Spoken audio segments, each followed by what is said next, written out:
In a sense, the modern world is built on gold.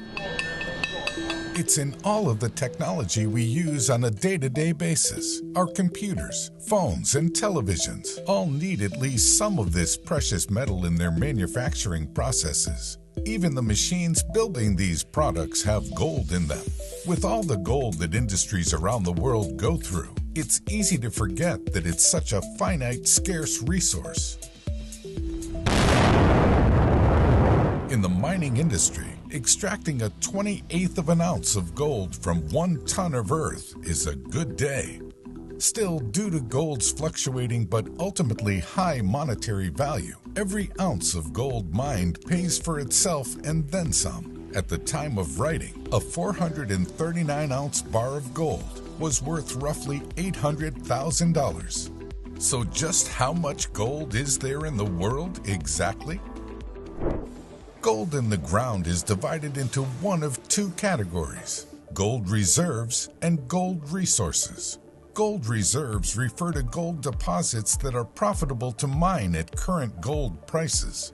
The opposite applies to gold resources, which have far less gold in them to mine or require more effort or specialized technology to access. With each ounce of gold costing anywhere from $700 to $1,400 to mine, depending on its all-in sustaining costs and part of the world in which it's mined, meeting profit margins will only get tougher as time goes on. Operational costs, security, and the mine's market position place additional pressure on mining operations, driving up the cost per ounce.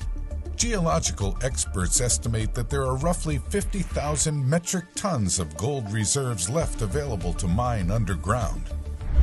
For reference, it is estimated that about 190,000 tons have been mined over the course of human history.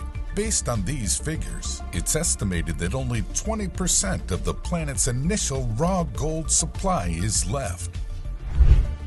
Although novel technologies such as big data, AI, and smart data mining may optimize mining processes in the future, bringing down costs, we may not need to go that far if we want to keep up with the global demand for gold. There's a far simpler and more environmentally friendly option: recycling. As gold is virtually indestructible, in theory, we'll be able to keep reusing the gold we've already mined long after the mines are tapped out. As gold recycling processes are refined and more gold is able to be retrieved from waste, this industry will only continue to grow over time. One key player in gold recycling's growth will be e-waste. Currently, about 90% of all recycled gold comes from jewelry, with the remaining 10% coming from recycled technology.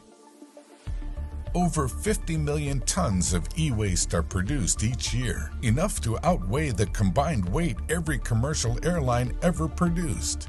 With 80% of all e-waste either informally recycled or ending up in landfills, a good chunk of potentially usable gold gets left on the table. As such, there's a good chance that gold recycling initiatives will place a greater emphasis on extracting gold from e-waste in the coming decades. E-waste may even overtake mining in profitability in the future. 1 ton of e-waste contains up to 100 times more gold than 1 ton of gold ore, since gold found in e-waste has already been processed. But is recycling our only option once we've mined nearly all of the gold in the world? As our technology improves, we may find prospectors searching for gold deposits in unusual places, like the ocean. Aside from establishing mines 1 to 2 miles underwater, we might see facilities purpose-built for extracting residual gold found in ocean water.